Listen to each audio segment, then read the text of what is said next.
दोस्तों, महाभारत कथा से तो आप भली भांति परिचित होंगे ही। महाभारत युद्ध क्यों, कैसे और किन योद्धाओं में लड़ा गया था, यह तो आपको पता ही होगा। और भगवान श्री कृष्ण ने किसका साथ दिया था। लेकिन इसमें कई ऐसे योद्धाओं से जुड़े कई रोचक तथ्य और रहस्य भी हैं, जिन्हें आपको जानना चाहिए। ऐसे ही एक रोचक कथा अभिमन्यु से भी जुड़ी है। अर्जुन और सुभद्रा के पुत्र अभिमन्यु को तो आप लोग जानते ही होंगे। महाभारत युद्ध में अभिमन्यु वीरगति को प्राप्त हो गए थे। लेकिन बहुत से लोगों के मन में यह प्रश्न अवश्य होता होगा कि आखिर सर्वशक्तिमान श्री कृष्ण ने अपनी ही बहन सुभद्रा के पुत्र अभिमन्यु को क्यों नहीं बचाया था, जबकि अर्जुन और पांचों पांडवों की युद्ध के अंत तक उनके रक्षा कवच बने रहे थे, तो अभिमन्यु को क्यों मर जाने दिया।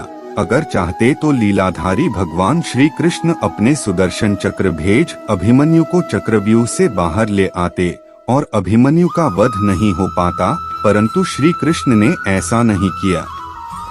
कहा जाता है, जब भी धरती पर धर्म और सत्य की हानि होने लगे तो भगवान को नियति के अनुसार धरती से अधर्मियों और अत्याचारियों का नाश करना होता है।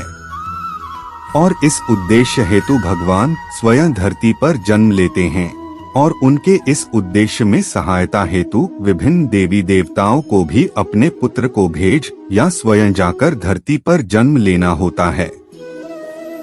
ऐसा ही जब द्वापर युग में भगवान विष्णु ने श्री कृष्ण अवतार में जन्म लिया था, तब ब्रह्मा जी ने और सभी देवी देवताओं को भी श्री कृष्ण की सहायता हेतु धरती पर जन्म लेने का आदेश दिया था।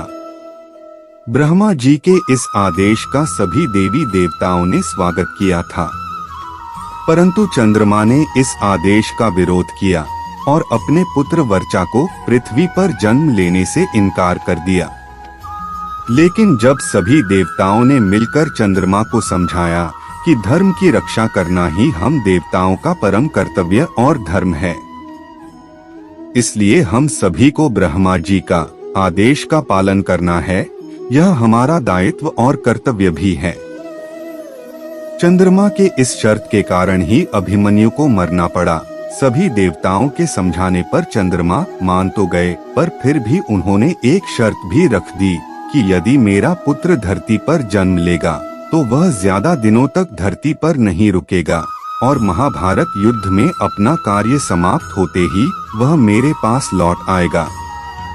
युद्ध में बड़े बड़े महारथियों के साथ युद्ध लड़ते हुए वीरगति को प्राप्त होगा और उसके इस साहस को युगों युगों तक याद रखा जाएगा। दोस्तों, चंद्रमा पुत्र वर्चा ही अभिमन्यु थे, जिसने धरती पर ब्रह्मा के आदेश का पालन कर श्री कृष्ण की सहायता के लिए जन्म लिया था। चंद्रमा के शर्त अनुसार ही श्री कृष्ण ने अभिमन्यु की नियति में दखल नहीं दिया और अभिमन्यु वीरगति को प्राप्त हो अपने पिता चंद्रमा के पास चले गए।